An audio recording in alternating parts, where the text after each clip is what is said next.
Tonight Show host Jay Leno is winning late night war, but did he just lose a major war with NBC? You may have heard the reports. Leno out, Fallon in next year on The Tonight Show. Well, that could explain why Jay's been taking some shots at the Peacock network this week. You know the whole legend of St. Patrick, right?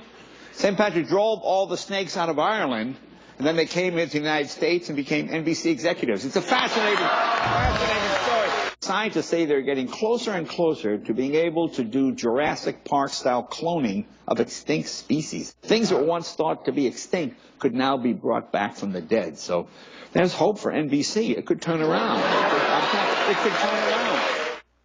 Well, NBC has confirmed it's creating a new studio for Fallon in New York, but didn't say whether it's going to move The Tonight Show to the Big Apple. Fallon joked about the rumors last night. Before we get started, I have to talk about the rumors that came out today, which says that I'll be moving up to 11:30, or as my parents call it, it's still too late. Actually, the rumors are true. NBC is turning The Tonight Show into a diving competition. Okay, so are you a Jimmy Fallon lover? Did you hear the sarcasm in the joke? Did you get the joke? As my parents would say, still too late. And the point he was trying to make is he has a younger demographic, or at least he's going after the younger demographic. Jay's great.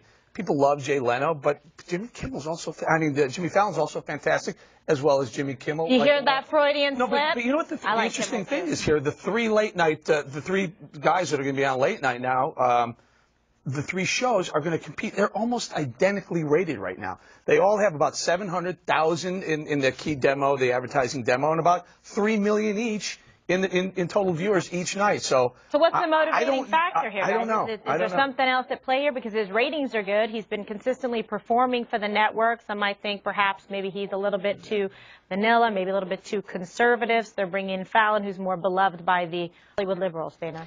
Well, you know how people say that you never know what really goes on inside a marriage? That could be the case here. I mean, there might be stuff going on behind the scenes. Leno and Fallon are married? Not yet. I had no idea. Though I'm totally for that. I think it's beautiful. No, I meant between Jay Leno and the executives is what I was talking about. I'm a big fan of Jay Leno. I had a chance to meet him when we did the book tours after the presidency. Mrs. Bush and President Bush went there. And it was the most fun. I think the reason Jay Leno has done so well over so many years, decades, is that the whole family can enjoy it. Sure. And that's not to say that they won't enjoy Jimmy Fallon or Jimmy Kimmel. I really like Craig Ferguson. He's very funny, he's funny, good, clean fun. Yeah, he spoke at one of the White House events before. Okay, Greg, what do you got for me? Well, you know, I did some research into this feud with Jay Leno and the producers. I looked up May 12th, he made an Obama joke, and then he made another Obama joke on September 6th. That's two Obama jokes. Clearly, he pushed it too far.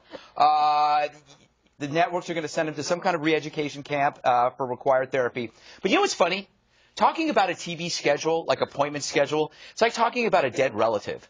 Or it seems as relevant as those bicycles with the giant wheels and the little wheels. Nobody watches TV at the time that it's on anymore. You watch Justified 2 days later. I watched the entire series of Homeland in bed, with martinis. We are digesting our content. Was that his name? Very funny.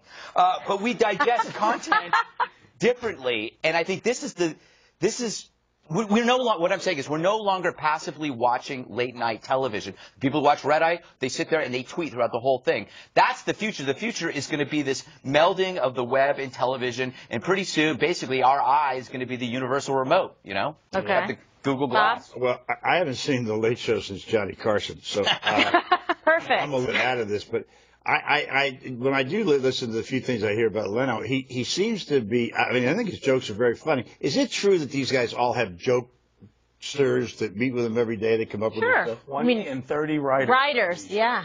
Writing jokes, sure. Imagine how funny we'd be if we had that.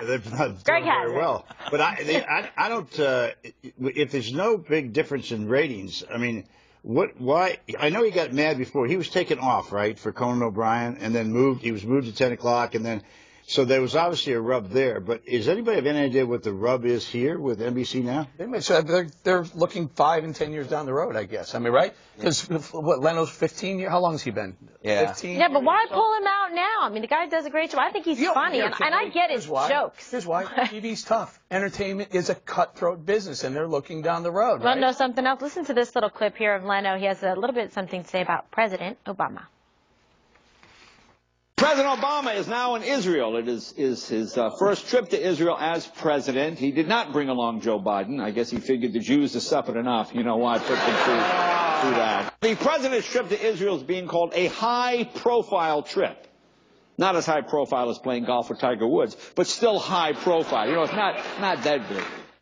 All right, is he too conservative? That's what some suggestions. You're right. Matt Drudge tweeted that maybe he's being pulled off because he's kind of focusing his comedy towards the center part of the country rather than the two coasts, which are obviously a lot more liberal. I don't know. Maybe. I mean, but I remember Johnny Carson. Every single late night host always goes after the president. I don't know why we're calling him out for going after I think Obama. It's a disgrace that none of those jokes involve Sarah Palin. Hasn't he read the script? That's what you do. You have to make fun of Sarah Palin, somebody who's not a president, who's an ex-governor of Alaska, because that's the person you go after. You don't go after Obama. But I got back to this. I don't care about who's at late night. And I have a feeling that most of young America, they don't either. I don't think nobody is watching these shows the way we watched it when we were young. People aren't going and watch. These numbers are a lot lower than they were 20 years ago because people are on their laptops. They're watching this stuff on the plane. They're not digesting it the same way. And I think it's almost an irrelevant conversation. I used to set my alarm so that I could wake up in case I fell asleep before Arsenio Hall. When I got a TV in my room. But Greg, there are somewhere estimated between $20 and $50 million at stake. So I mean, the game is high stakes poker for these guys. Yeah, but you know, one thing I noticed that ABC is developing an app. Is that what you call it? App? Where you can put it in, and you're going to be able to follow all their shows on your iPod or on your phone. I mean, literally, now that to me is a big step. That's a revolutionary step. Okay, I'm telling you, if you're going to be watching TV at the time that the show is on, it's the equivalent of having a landline. You're behind the game. Jeopardy and Wheel of Fortune. Well, if you can accommodate it, if you can watch the 5 at 5 o'clock, that's great. But some people work, so they watch it at 7. Yeah. You're basically allowing for a greater freedom to do whatever you want. That's why I think late night is becoming less and less relevant, except for Red Eye, because it's on